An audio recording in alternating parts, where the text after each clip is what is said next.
Ticket for the review every Thursday at 4 Soho.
If it's a Nick Knowles project, we'd need Nick Knowles +3.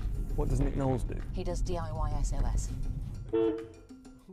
Yeah, you're on the wrong side of the road, buddy. Hello there, I'm Mel Gedroych, and this is my electric adventure. Join me and my co-driver, the journalist Giles Whittell, on a journey through life and electric cars. The chorus. The question is, are those guys waiting? I think they might be dogging. There's a lot of undertaking going on this road. It might be because you're doing 57 in the fast lane. Oh, hello. Flashing up 20, saying 20. See, that's all power going back into your battery, isn't that cool? So we're basically cruising along on a massive battery. I was reading about batteries the other day, but don't get me started. From Tortoise, this is Mel's Electric Adventure. Listen now wherever you get your podcasts.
Right, this is the signal where we're going to start.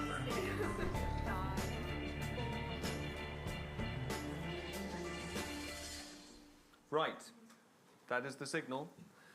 Welcome everybody. Thank you very much for coming, and welcome to everybody who's joining us online for this ThinkIn on the biggest, saddest, most consequential crisis probably of my lifetime.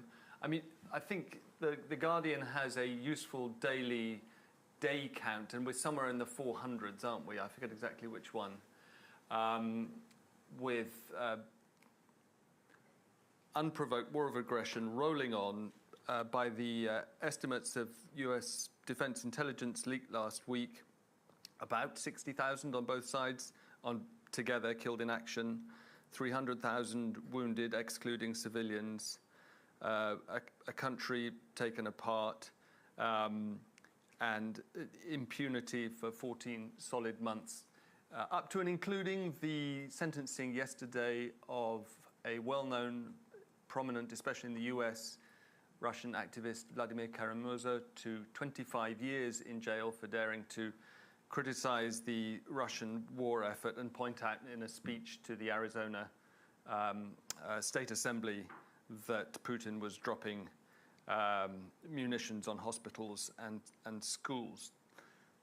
The conversation that we're going to have tonight, I hope it can go anywhere you want. This is a Think-In. Please raise your hands at any point if you're online.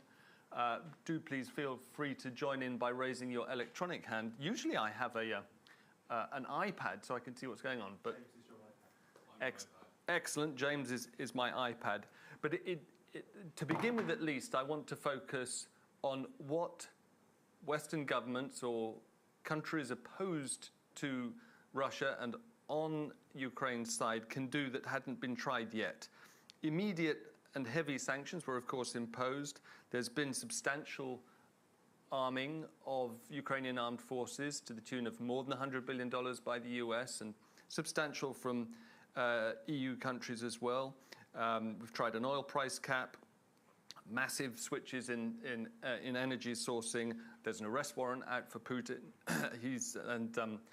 Evidence collected for tens of thousands of war crimes. But it's not hard to wake up on a given day and think that nothing is really working.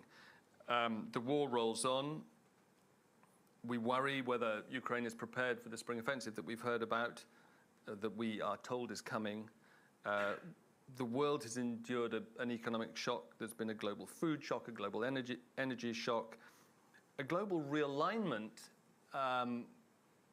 with a good part of the southern hemisphere, as far as we can tell, if not siding actively with Russia, then definitely not signing up to a Western view of this war. So it can, as I suggest, feel a bit like a total failure of Western statecraft. I may be wrong, may be pessimistic, and we can get into that. I remember in the 90s, I think it was John Lloyd from the FT but Peter Conradi wrote a book with this title as well, Who Lost Russia? Question that we might address. And another one, first articulated in the Russian context in late 19 teens, early 20s, by Lenin, What is to be done? Anyway, we are joined, enough from me, we are joined by Cathy Ashton, Baroness Ashton, who, among many other things, was, and your job title is incredibly long. Give us the whole job title, including first... Really? Yeah, go on. So I was the EU High Representative for Foreign and Security Policy, first Vice President of the European Commission, HRVP, or the HR, as they used to call me, or Cathy, which I prefer. We'll stick with Cathy for this evening. Please. In that role for six crucial years, 2009 to 14. And I hope we're joined from Vilnius by Anastasia Shevchenko, who is, and I'd like to go there first of all if we can, a former representative of Open Russia in Rostov and a personal friend of Vladimir Kara-Murza's. Yes, and thank you for invitation. Thank you so much for joining us. Because of what happened yesterday, I wanted to start with you, if I could, because, well, it's in the forefront of my mind. We wrote about it at Tortoise this morning. When did you last hear from Vladimir, and what does this long sentence, 25 years, tell us about the regime now and Putin's thinking? Well, we've been in touch with Vladimir for all these months of his arrest, because it's still possible. We have this service in Russia when you can email to the prison and get the answer like in 3 days. But the last letter I got from him, it was, I think, 2 months ago, and I emailed him last Friday, and there is no answer yet. He sounds very optimistic, even now after the verdict.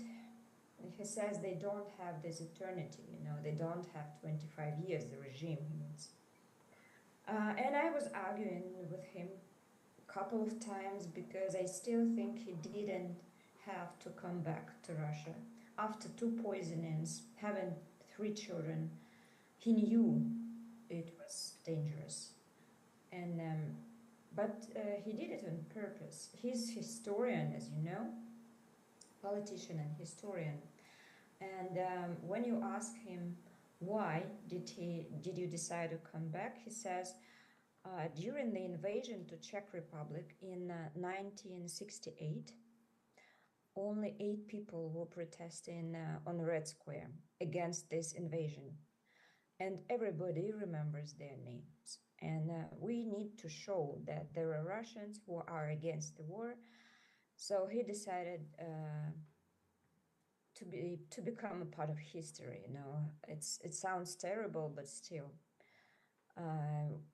it's impossible to forget a person who was ready to spend 25 years in jail just for saying that he was against the war.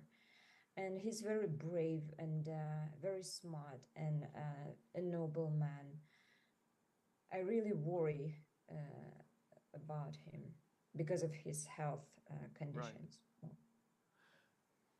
Do you think that the sentence was ordered by the Kremlin? I was talking to Bill Browder last night, who said that he was very confident that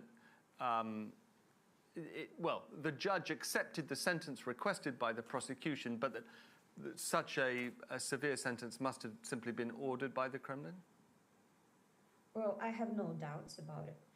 You know, I am a former political prisoner. I was arrested, and actually it was in Rostov-on-Don, not in Moscow. It's a region on the border with Ukraine. And all my investigators were calling Moscow every time when they had to make a decision. For example, when my daughter was ill and I needed to be next to her in the hospital, they told me, sorry, we need to call and ask for permission in Moscow. Everything is coordinated by Kremlin. So 25 years of jail, of course, it was a decision of Kremlin. And it is a revenge, I think, for all the advocacy that Vladimir had been doing during his life for Magnitsky list. First of all, he included, and he was working on it for many years, he included there all judges, all prosecutors from Magnitsky case. So that's a revenge, because even this judge, he is included in the Magnitsky list. Right, there are sanctions against him. Now, you mentioned Vladimir's point that only 8 people came out on the Red Square in 1968, and he wanted to show that Russians opposed this war. When we think about the question that we've asked ourselves, what is to be done going forward, a big part of the challenge we face is a Russian population, most of whom are still right behind the war. They're not like you. They haven't gone into exile because of opposition. Why is it that more Russians are not opposing this war? We don't have exact numbers of Russians who are opposing the war and who are supporting it. First of all, not everybody can leave the country, because only 15% of Russian citizens do have foreign passport. The second, of course, people are frightened because it's a terrorist state. Living inside it is scary. You know, and nowadays people tell me, I left Russia like 7 months ago, and people tell me that I even look differently, more relaxed, because you live in this atmosphere of fear all the time. You go outside, it was last spring, and there are everywhere these Z letters on buildings, on public transport. There are even monuments to this letter on the riverbank in my city. And at the same time, there are small like signatures, no to war, or maybe small Ukrainian flags on benches or somewhere else. It's like a fight inside the country. And it was a civil war, and it was a war of Putin with us activists for many years. And we were arrested, fined, humiliated, and so on and so on. And of course, nowadays it's impossible to understand how many people are not supportive to this war, because they are just afraid. Sometimes they ask, why don't you protest? I can give you an example. Well, I was arrested once on Putin's birthday. He was 65 that day, and I wanted to glue a big poster on in the center of the city saying "Happy Retirement." So they stopped me. I mean, the police at 4 in the morning, just going out of taxi car. Then I realized they're just following me everywhere, and after a year of my arrest, I found out that they installed even a video camera in my air conditioner above my bed to check what am I doing in my bedroom. So when you even think about any kind of protest, they already know about it. I just want to say that please be aware of the fact that we live in this terrorist state for years. We've been living like that for years, and we were protesting during Crimea invasion and earlier and after all the time. Last year, during last year, there were more than 4,000 cases against people protesting against the war. They were fined for 150 million rubles. There were only 20 days without protest last year. So I wouldn't say that a lot of Russians support the war. Okay, thank you very much. It's certainly easy for outsiders to ask why there are not bigger protests. Very hard for us to imagine what it must be like living with that fear. Thank you so much. Stay with us if you can. Kathy, zooming out, what's your assessment of the big picture? What levers are left to Western governments and intelligence agencies in changing the behavior of the Russian state? I think the most important lever is to make sure that Ukraine wins the war. Okay, I mean, that's the lever that's going to send the biggest signal to Putin and to the Kremlin that this is not acceptable in any way, and I hope will send a message to those who are deeply concerned about the war inside Russia that they were right to be concerned, and that it is unacceptable to invade another country and try and take its territory, full stop. So the big effort has to be on equipping, in every sense, Ukraine to be able to achieve that, and the spring or summer offensive, I mean, I don't know the details, of course, is going to be extremely important in doing that. In 91, Iraq violated this cardinal rule of trying to rewrite international borders, and the result was a gigantic American invasion force. This time, there's a consensus among NATO powers that you can't do that for risk of escalation to a nuclear war. But there's also consensus amongst Ukrainian leaders and their more enthusiastic allies that enough is simply not being done in terms of weapons to do what you say has to be done. I mean, from your experience, and I should say, this wonderful book gives insight into Kathy's frenetic work for 6 years in the corridors of power. What more can be done to galvanize the kind of solidarity, but also action and decision-making required to get those weapons where they're needed? So I think I'd start by saying we have been fortunate in having a Biden White House that has taken seriously its responsibilities. Just cast your mind back to the president before Biden and imagine how different this could be. And the determination to support Ukraine, which I think is pretty evident. I would also say that in my experience of the European Union, I've been really impressed with the determination of the EU member states to stick together. And I've been impressed with Britain's role, which has been really important and very strong and determined in support of Ukraine, along with other countries. So you do have a real concerted effort. There is a legitimate issue about making sure you've got enough weapons, because there are not limitless supplies available. And for countries who are giving weapons to Ukraine, there's the issue of replenishing for themselves. So it's not just simply everybody hands over their weapons, because there are threats to countries that they need to be aware of domestically in terms of what they might need. That's become a bit of an issue, and I think they've found ways now to try and resolve it, both by buying weapons and, of course, making sure that more weapons are being produced, especially in the US.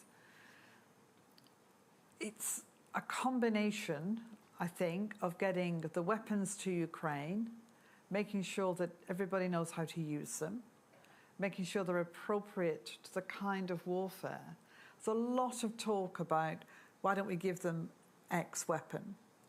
And what you discover is that the kind of warfare that is being conducted on the ground, those weapons would not be useful. So it's about making sure you give the right weapons. And that is really, really important. It's making sure that they're coming in quantities sufficient for the people who are going to use them and for the offensive that will come. And all of that is, I think, being put together fairly effectively. I'm not saying it's perfect, but I think it's become more effective over time. And as far as I can tell, talking to people who are much, much more expert than I am in land warfare, we are getting to a position where Ukraine does have the ability to be able to think about the offensive it wants to put in place in ways that mean it's got the weapons it needs to do it. Can we be confident that they're not going to launch a spring offensive until they're ready? I don't know what you mean by can we become. They will launch it when they think they are ready. Whether somebody doing an analysis outside says, well, I'd have waited or whatever, I don't know. I have a wonderful colleague, Nina, who unfortunately is sick, who is our Ukraine editor and was formerly head of the BBC's Ukraine service, who every week writes for us, and every column finishes by saying, basically, more weapons, please. And there's just this assumption out there that there'll be a spring offensive. And I suppose what I was trying to ask was, is there a concern that Ukraine might feel they've said it's going to happen, they've intimated it's going to happen, and they feel they have to go ahead with it, even if they haven't got enough tanks? I don't think so. I mean, what we do know is that there's a lot of support and expertise being offered to Ukraine from military advisors of all different kinds. And I'm pretty confident that there's a lot of conversation going on. I mean, I don't know about it, obviously, that's aimed at making sure that everything comes together in the right way. There are lots of factors that will be taken into account, I'm sure. So it will be a case of making sure that they move at the moment they think is optimal for them. But I don't know when that will be. It wouldn't be an offensive of the way that you'd expect if we all knew when it would be. I want to come on in a second to what you think can be done outside the military sphere, if anything. But let's go back a bit, because you had a unique perspective on the first act of this, in a sense. 2014, and in the year before that, negotiations which ultimately failed to tie the EU and the Ukraine together in a pre-membership agreement, and then walking into Crimea and the Donbass. You were there, you were talking with the Russians every 6 months and more often. How, and you describe it in great detail, was there any inkling then that Ukraine was going to find itself in a massive land war within a few years? It's very hard to see the signs that would have given us that, even in hindsight, because I've talked to people who were with me in the room when we were meeting with President, it was Medvedev some of the time, Putin other parts of the time. He was Prime Minister when Medvedev was President and so on. there was little indication of any serious problem with a negotiation that was going on over 7 years between Ukraine and the EU for what was called an association agreement, Trade Plus. And I don't recall strong indications except for one, which I talk about in the book, which was Sergei Lavrov, the Foreign Minister of Russia, coming to a Foreign Affairs Council lunch. I'd invited him to have lunch with all the foreign ministers, which shows you what a different time that was. And he had raised the fact that this association agreement was not good for Russia and that we should be having conversations with Russia about what we were planning to do with Ukraine. Our view was it was a bilateral agreement. If the Ukrainians wanted to talk to the Russians, that was entirely up to them. It wasn't our job to be determining that that should happen. But it wasn't that we entered into that final period with any sense that this was about to go bad. We had initialed the agreement, which means it's finished, technically, all done, 7 years' work. Yanukovych was due to come and sign it with all the leaders of the EU in Vilnius. And it was only a few days before, and indeed I talk about in the book how he came up to me in Vilnius and said, I can't sign it. And so it was a very sort of last minute moment when it became clear that, as he put it, at least for the time being, a temporary pause, he said to me. He felt there was a lot of pressure from Moscow and he wasn't going to sign it just then. The demonstrations began in Maidan, but also all over the country, from people who knew that he had stood on a platform on which this was a central part of his manifesto to do this agreement, and were furious that he had reneged on it, and reneged on it so spectacularly. I mean, it was a very bizarre thing to do, to turn up at the meeting where you are the centrepiece and then not sign it. I mean, it's quite bizarre. All of these leaders were there, all the foreign ministers were there, other countries of the Eastern Partnership were there, and he came in order not to sign something. I would have expected him either not to show up, or indeed at any moment in the months before, he could have found a technicality, or a little bit of a paragraph he didn't like, or any sort of reason not to put himself in that position. And yet he did. James, let us know if there's stuff in the chat that we should be talking about. But looking back, benefit of hindsight and all that, is it, and I accept your point about this being a bilateral negotiation with an independent country, etc., but would there have been a way of finessing this?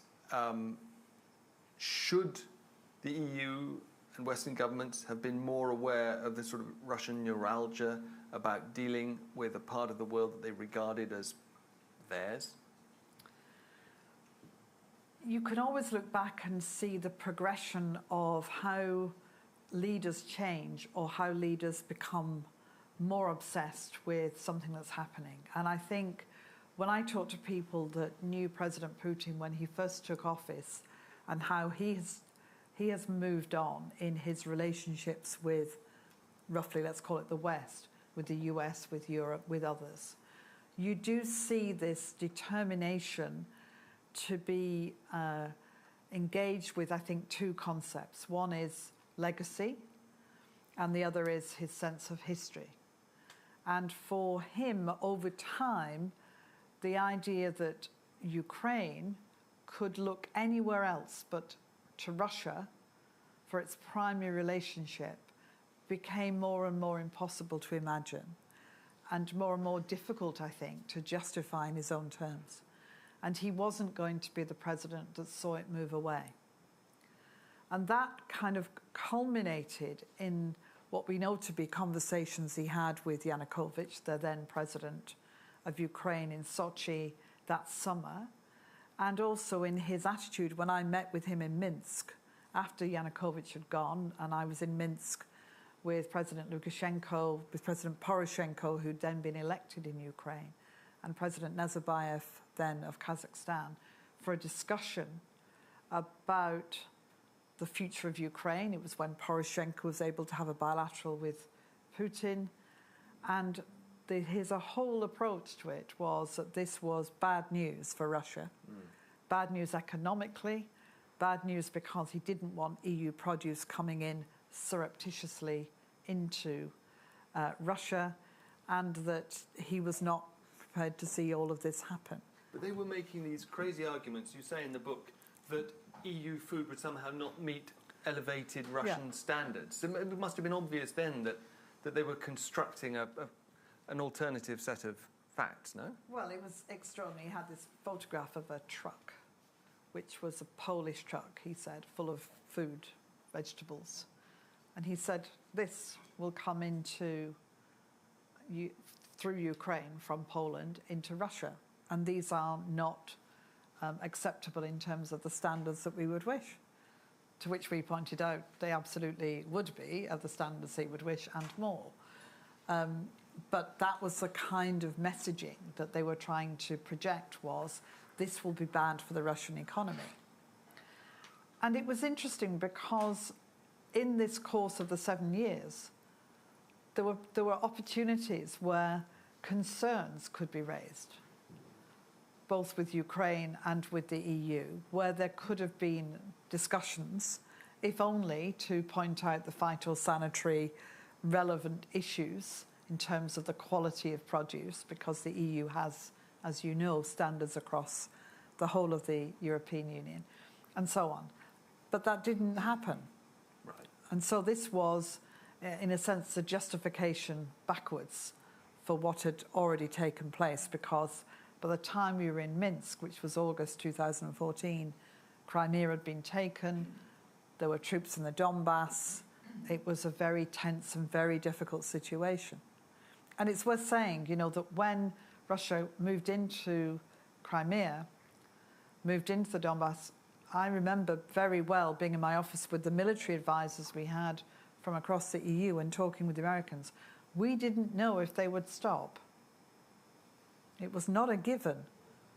They could have carried on. And at that point, Ukraine was not in a position. It had just gone through this terrible turmoil.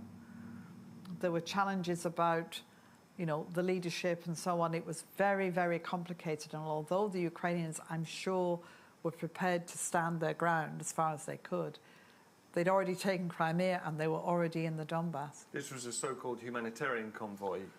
The Humanitarian Convoy. Yeah. Which Bellingcat later investigated with social media and found out exactly how they brought down MH17.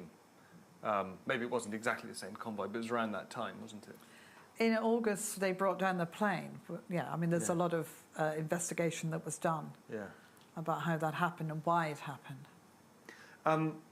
Kerry, you had your hand up. Let's come to you. And Anastasia, I'd like to come to you afterwards. Kathy, hi, I'm Kerry. I work with Giles here.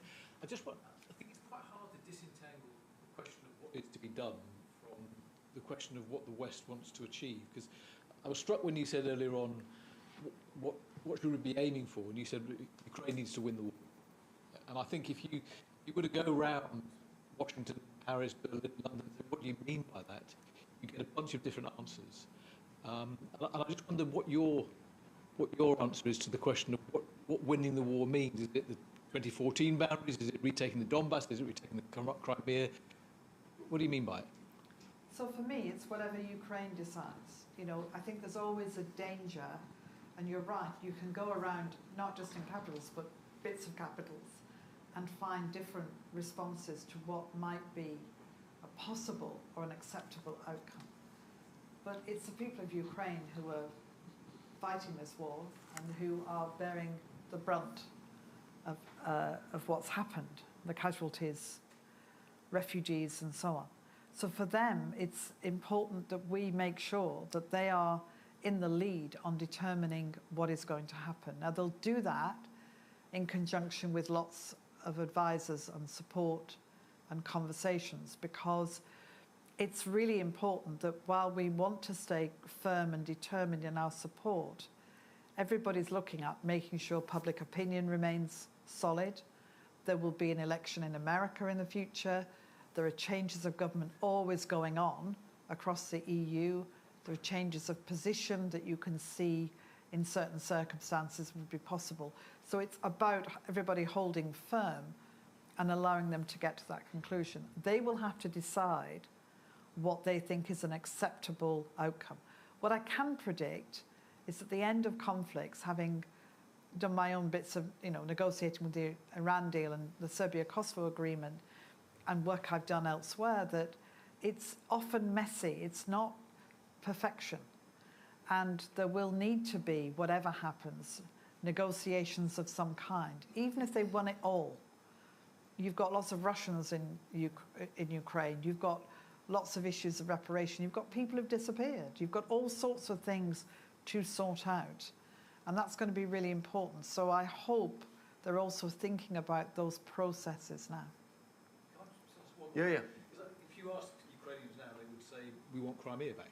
All the polls say that, don't they? And is it realistic for the West to sign up to that if that's what Ukrainians want? Because then you're in for something very different, aren't you? It will depend what happens next. I mean, you hear different stories, different ideas that come out of Kyiv, never mind out of any other capitals, about what in the end would be possible and what would be acceptable. We have to begin from the beginning that, Crimea was part of Ukraine and it was invaded and taken. And so what happens to it has to be in the context of how it's ended up where it is.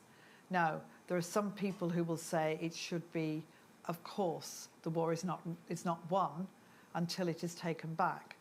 Others will say, whatever happens, it must be legitimate, not illegitimate, in terms of where it sits, whether that's in Russia or in Ukraine. And there'll be others who'll say, well, maybe that's something that has to be thought about in the context of how far you go. But in the end, it's President Zelensky and his team that we're going to have to make these decisions. And that's why I think talk of the spring, summer offensive, whatever, of what happens next is going to be really crucial, because I suspect how far, and I've no idea, I've no way of determining what's going to happen. But when we look back on it, it may well be the moment at which a lot of the issues about what might be acceptable or not start to become clearer and clearer in Ukraine. But it's really important we don't get into the business of telling them what is an acceptable outcome. I don't know if Nina is typing in the chat from her sickbed on Crimea. I haven't seen anything. Zeb Alby mentions that it's striking yesterday to find that whilst other Western governments had sanctioned all the officials prosecuting the case against Vladimir Kara-Murza, Britain had only sanctioned 2 of them. Oh, yes. Asking whether it would be possible to sanction the rest. And there's a story that's gone up on the New York Times' site, as I've been looking, saying it's all about the surge in chips and electronic components being sold to Russia from the West via Armenia, Kazakhstan and other countries, and they're winding up in Russian weapon systems. So it's a big loophole in the sanctions which needs to be closed. Interesting. We should get onto that as whether there are mechanisms for closing those sanctions. But while we're on Crimea, I want to channel a bit of Nina, who I think would be saying at this point, any negotiated outcome that left Crimea in Russian hands would be unacceptable, and the leader who negotiated that, Zelensky or anybody else, will be voted out of office. But I take your point, Kerry, that militarily retaking Crimea, where they are properly dug in, is a whole new sack of beans.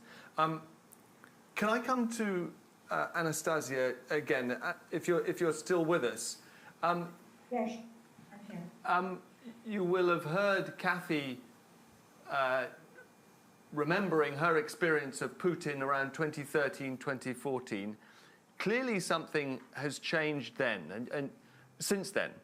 And you pointed out how hard it is for us to understand what it's like living with the fear of a terrorist state. But it's also hard for us to know whether Russian people generally, and I mean generally, not just activists, believe in Putin's version of history, which is, as we know, because he wrote it out, that Ukraine is fundamentally Russian. What's your sense of that? Do the Russian people generally know that this is propaganda? Looking back to this period of time, like 2014, I remember myself in the center of the city protesting against this invasion with Ukrainian flag, with my colleagues. The city is on the border. Rostov is on the border with Ukraine, the Donetsk region. People around were saying that the US government paid us for this protest, and they were saying we were crazy. Even my relatives in Ukraine that time, they lived in Kharkiv, and they called me saying, well, what are you protesting against? Actually, if Putin comes to Kharkiv, we'll be very happy because we'll be the same country, no borders anymore. And if Crimean people decided they want to be part of Russia, why not? Later, after 8 years, they had to escape Ukraine because of shelling, and then they called me saying, like, now we understand why you're protesting. So propaganda is very strong and very powerful, especially on elderly people, and because they create a very good content for elderly people. Mostly it's entertainment, you know, some contests, music, dancing, and so on. And just between these entertainment programs, they have news, and like they have all answers to all questions in this news. When you start to argue with people who believe propaganda, they have all the answers, all the possible answers. They just give you quotations from TV shows. And the propaganda is powerful not only inside Russia, but also it was powerful in Ukraine, even in Lithuania, in Vilnius, in Latvia, in Estonia, everywhere. To fight it, we need Russian media, independent media, but there are no independent media anymore.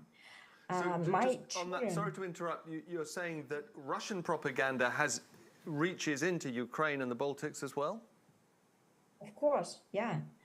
Even now, I live in Lithuania, and I talk to local people. They say that Lithuania and all Baltic countries banned Russian TV channels, but they still have possibility to watch it because, you know, they use the satellite and they watch it because they are addicted to it, because it's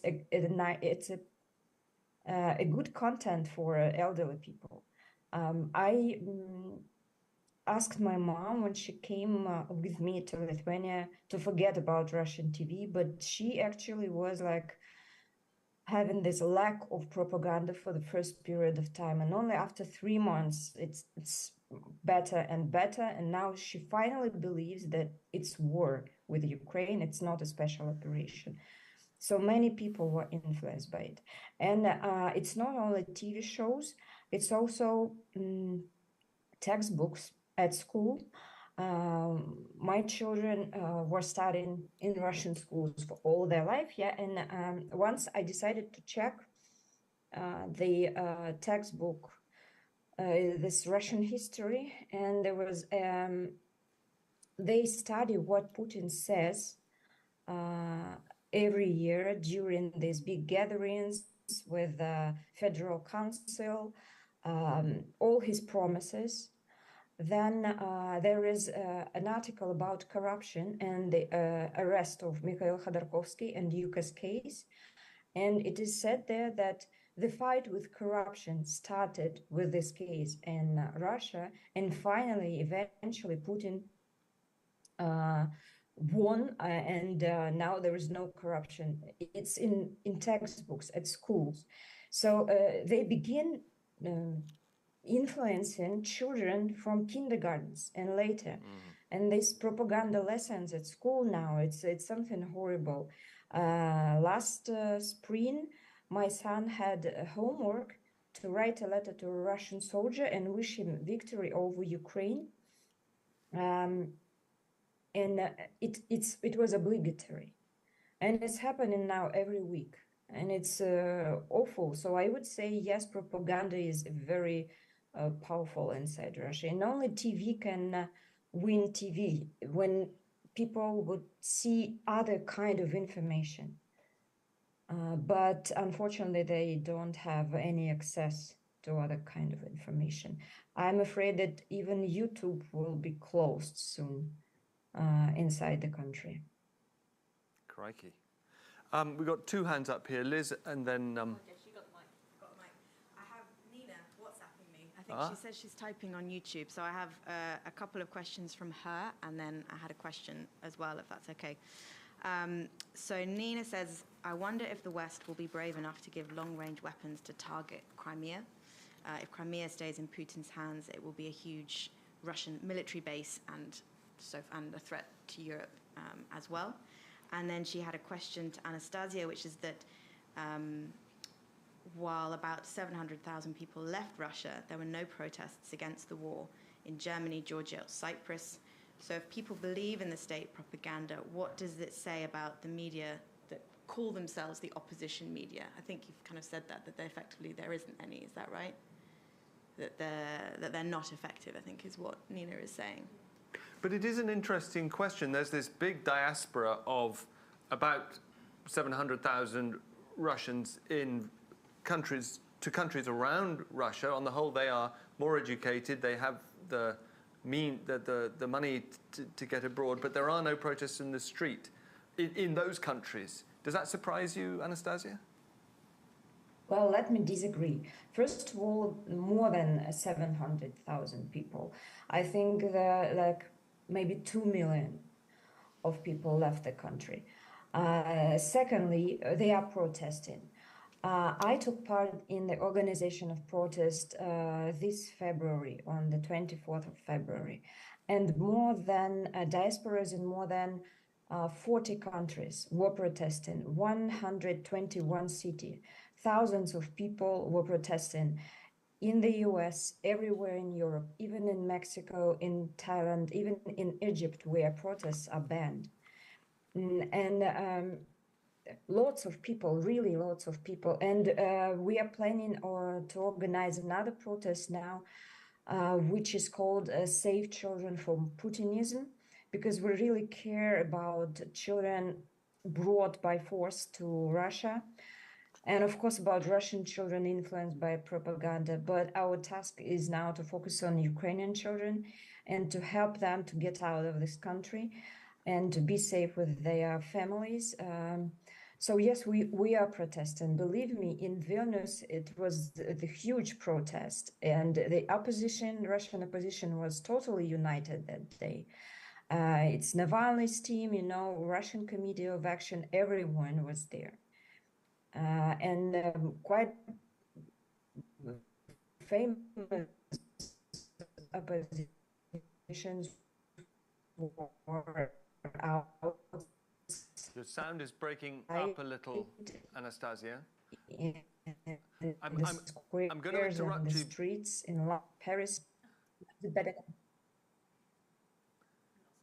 Sorry, we're losing you a little bit on the audio, but Jess, you had a question of your own. Yes, sorry, which was, Kathy, you mentioned that we were lucky in that this happened at least when Biden was in the White House as opposed to his predecessor, President Trump. And I was wondering how you saw the sands shifting over the next 12 months as the US enters an election year and we see indications that Republican voters in particular are growing increasingly skeptical of the level of US support. And if so, how should Europe and Ukraine be preparing? You're right that there is quite a lot of evidence that shows that as a general rule, the Republican voters are more sceptical, and that will impact on the candidates, particularly in the primaries, and it will indicate, it potentially will be a bit more of a challenge to the Democrats to try and manage what could be the Republicans saying, it's gone on long enough, what are you doing? Biden's not done anything to resolve it, blah, blah. As well as the sense that if Trump is a candidate, we could be in a different situation in terms of the messaging he will give. Currently, most Republican potential candidates are sticking with the message. Even DeSantis kind of withdrew his remarks a bit, tried to sort of step back from what he'd said. So with the potential for change in America and with an election coming, it's really important that Europe and Ukraine are kind of watching that and making sure that, A, the continuation of the extraordinary level of activity that President Zelensky and his team have done in terms of talking to everybody. I mean, the messaging has been incredible.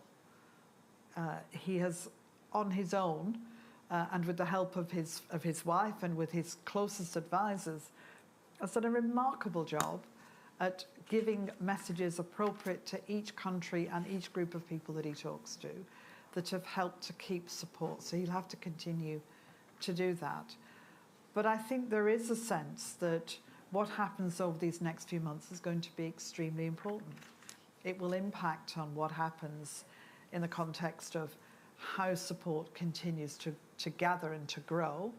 And it will impact, I think, on how people start to put together what I call the jigsaw puzzle of what will happen in the end, of which Crimea is a big piece of that puzzle. Thank you. Liz. Liz from Ilkley. Yes. Sorry. There's a good chance that I'm thinking about this in entirely the wrong way. But in the first sort of 6 months or so of the war, there was a time when I remember the first few days, we all were like, oh my God, Kyiv's going to fall now. It's, you know, but then it didn't work out that way. And there was quite a prolonged period of time when it would seem like the commentary anyway, sitting here from London, knowing nothing, was it's not going as well for Russia as Putin would have planned. He thought he'd be in and out. Obviously now it's a really prolonged conflict. But in that period of time, there was commentary which seemed to say what needs to happen is for, I'm going to say the international community. I don't really know what I mean when I say that. But the rest of the world needs to design a way for Russia to get out and go home, but for them to feel like that they've won anyway. There sort of seemed to be this commentary, oh, you know, there's no way he can leave it now, Putin, because he's kind of stuck his neck out to say, oh, this is humanitarian, you know, it's a special operation, we're going to save them from the Nazis. And there's like we need to sort of confect this paradoxical scenario. It was Macron who was saying, let's not humiliate him, let's give him an off-ramp. And so I think hearing what Anastasia is saying about how it feels to be a Russian person living in a terrorist state, there are people who object to the war. There are people who are, completely taken in by the propaganda because it's everywhere. I guess what I'm saying is, without wanting to be Pollyanna-ish, if we can imagine a scenario where Ukraine wins, whatever that may mean, what happens in Russia then? What happens to Putin? And what happens to the people of Russia? How do you make it so that in a scenario that the rest of us all want to happen, what's the next 12? Does Putin stay? Does he I can't conceive of what happens then in the next 6 months after that for Putin and for the people of Russia. It's a really good question. And you know, the way to think about Russia is to think 30 years ahead and work back, because it's very difficult to imagine how one would build any kind of relationship with Putin's Russia in this context. But whatever happens for Ukraine, one of the outcomes of the war has got to be that the Russians don't do it again and don't want to do it again. China doesn't do it either. Well, I don't think China's interested in invading Ukraine. But I think, I know what you mean, but I think it's really important that the longer term is factored into the thinking that needs to happen about the end of the war. It's not enough to just build enough walls and put enough missiles that Russia doesn't come back for now. It's how do you sufficiently construct the architecture that you tackle this for a long time, and that you end up in 30 years with a different kind of Russia and a relationship with Russia, because we've got this bit of land that we all sit on, and that's going to be important. And all of the things like the future of Putin and who might follow him flow from that. Because if this is about a Russia that feels it's unfinished business, that sort of lends itself to the kind of leaders we don't want to see. If this is about Russia moving into a different phase, then maybe over time there's a chance to do a bit more. One of the things I really did learn, and I give an anecdote in the book about China, is that you have to think much, much, much longer term than we ever do. Because this really is about building an architecture of the future. And I would also argue that it's an architecture that needs to think about Georgia, which still has barbed wire down bits of it, Moldova with what's happening in Transnistria, and what's going on in Central Asia. So it's a much bigger problem, it's a much bigger issue when you think about it longer term, and it needs some solutions that are going to make sure that we can achieve that. And that means really creative thinking that's going to have to start a long way out, because this is not about, you know, being nice to Putin in any way, shape or form, or giving him, I know what Macron was trying to say, but an off-ramp is very difficult to imagine now. Very difficult to imagine. It's much more now about, okay, where is the future relationship with Russia going to be?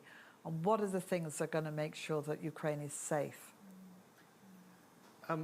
Yes, we've got a little under 10 minutes, time for a few more questions, but I want to follow up on that. What's the answer to the question that you pose? I mean, I know this is probably impossible, but go 30 years ahead, work back. What are the practical steps that you do take now with the long term in mind? Well, the first of all is you've got to define the long term, Giles. That's what I'm saying. Well, no, I don't mean the timescale. Oh, I'm saying you've got to start painting the picture of what does security look like then. Is it about a Russia that has a leadership within it that has a strong relationship with Ukraine as a neighbour? Is it about Ukraine as a member of the European Union already achieved? Because although that's the objective, it's going to take time. So, you know, and there are consequences for how the European Union looks when you bring in a big country like Ukraine and all of the things that need to flow from that. So there's a massive amount of stuff to do to even think about how policies in the EU will be adapted and changed. And then you've got a whole set of questions about, well, where do the Western Balkans go next? You've got to really just, again, I think of jigsaw puzzles, because in the end, the value of a jigsaw puzzle is when you put it together and it all fits, you can see the picture. And it doesn't matter what shape and size the pieces are, but when you're constructing it, it's about making sure they do fit together properly. So I would say it's first of all thinking about what are the things we have to include. How do we know how to do things? We know quite a lot now about how to not just move to end a war, but how to build a peace and the things that need to happen. What does it mean economically? What does it mean in terms of the reconstruction and rebuilding of Ukraine? And what does it mean about, we talk about this phrase security guarantees a lot. What does it mean? Is it Article 5? Is it the equivalent of Article 5? Is it about the architecture that, you know, what's the role of the US? Back to the point that was made earlier, US presidential elections, that could change quickly in terms of the viewpoint of a president when it comes to Ukraine and Russia. So how do we build it in a sort of European architecture? And that's where I would begin, is saying, okay, let's just think ahead and look at what needs to happen and what does that mean for what we have to do, bearing in mind it will take time and it will be very messy. Sarah, Will, briefly if you will, and it doesn't have to be a question even, because I want to come back to Anastasia before we end. You need a mic. I think one question that I had when you were saying the phrases along the guarantees of security is, when it comes to Russia, what is to be done, how do you think that the EU and NATO need to approach kind of the way Russian influence is working outside of the European continent? And I guess in my mind, I'm thinking about what's happening, what they're doing right now within Africa and how that's spreading, and how the West kind of, you know, when you were talking about thinking 30 years in the future, when I hear that, I think, what does that mean about outside of Europe, and how does Europe need to start thinking about that when it comes to security guarantees?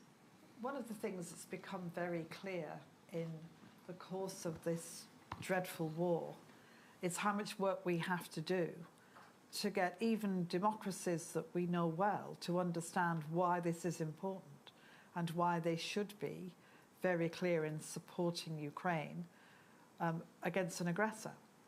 And we, I think, need to take serious account of why countries are not automatically seeing this as important, but also the kind of diplomatic work that needs to happen, not just by this country or the European Union or America, but indeed within the UN system to try and move forward with this. So there's an awful lot to do, and it's made this sort of bubble up, I think.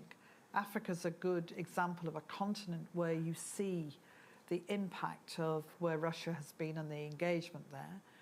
But we're also seeing it in countries that perhaps are a little bit more unexpected in a sense. And for some countries, and I've certainly heard this, that they view this as us demanding support for a war that's in our continent, but a lack of interest from all of us when they need help and support of what's happening in their continent.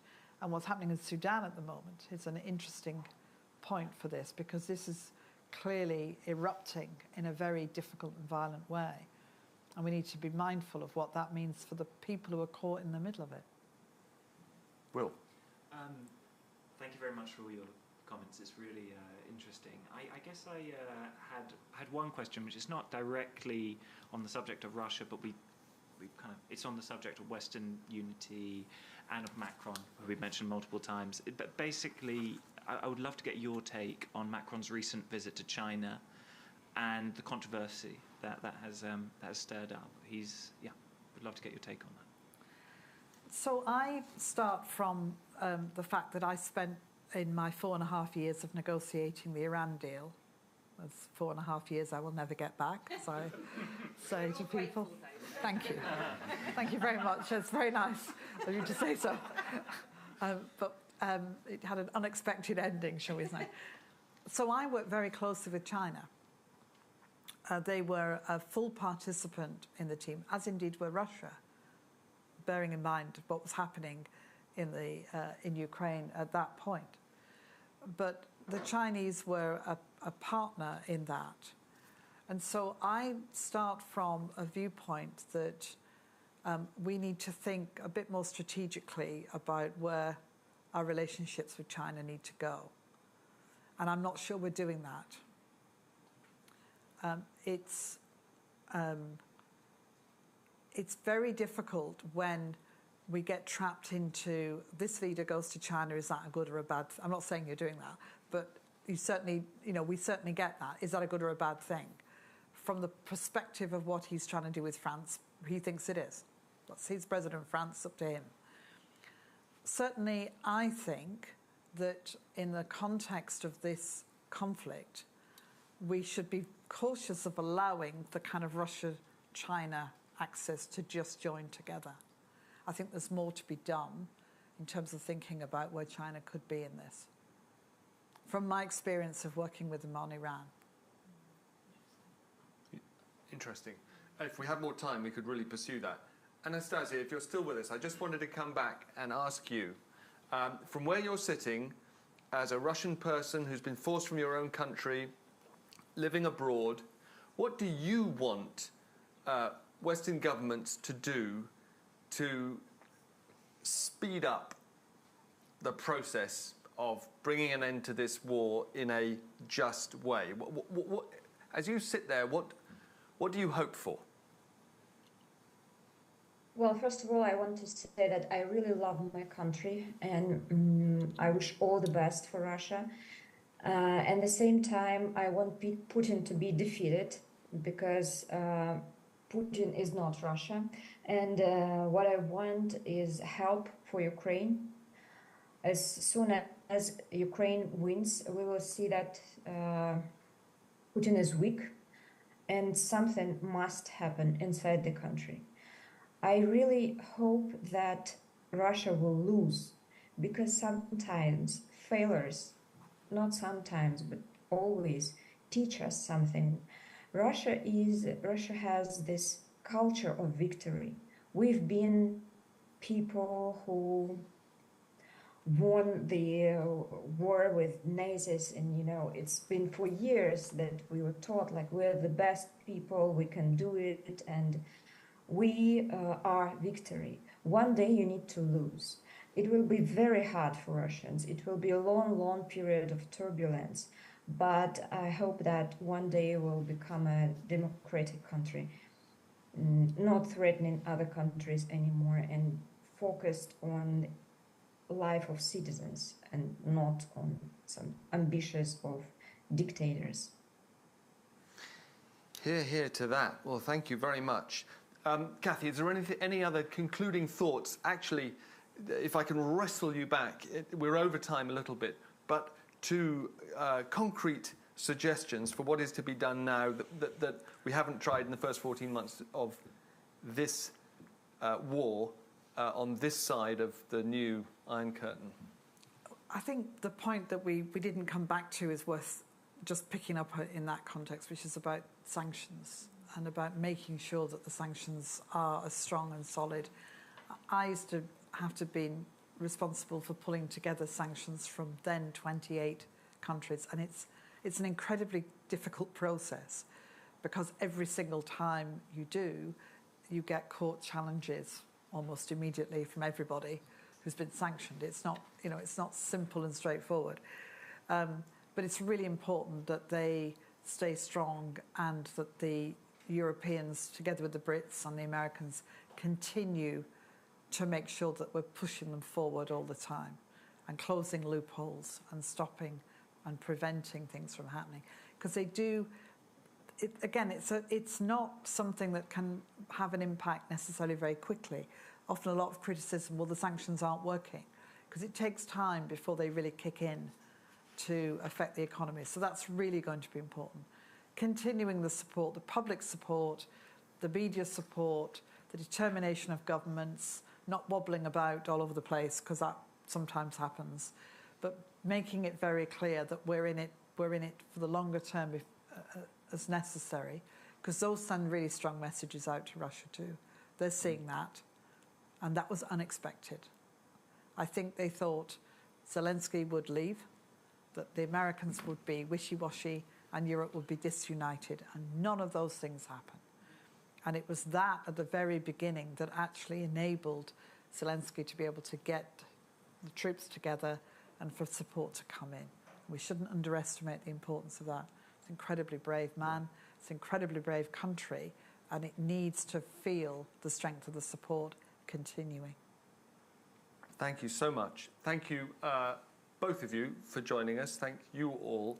I started an hour and 10 minutes ago thinking we might come away with a short laundry list of specific actions to take that haven't been taken. Of course, it's not that easy. But I realised that what we have come away with is two very obvious things. You said there's Pointing one very... his finger at me. Sorry. It's just... No, it's fine. I'm waiting to what I said. A reprehensible device to focus my own mind on my point, which is that you said we need to make sure that Ukraine wins the war. And Anastasia said we need to make sure that Russia loses the war. To which one response is, duh. But actually, you've just explained how it is not to be taken for granted the fact that Ukraine has not lost it yet, that Ukraine could still win it, and that Europe and the West more broadly has been as united as it has been. Can I also pick up something Anastasia said, which is really important, which is to differentiate Putin from Russians? That's really important. That, back to my point about thinking in the longer term, is that there is a relationship to be had with the people of Russia and with Russians, and that needs to be different, the way that we think about how we tackle this crisis now with Putin. That is just so fascinating. That's going to be hour 2. We're going to invite you back, and Anastasia, because that, I suppose, I've suddenly realised that is a big part of the subject that we haven't talked about, is how do you cultivate that relationship with Russians who are not Vladimir Putin and who are not his henchmen, hench people. Well, thank you all very much. Been fascinating, and we will do this again.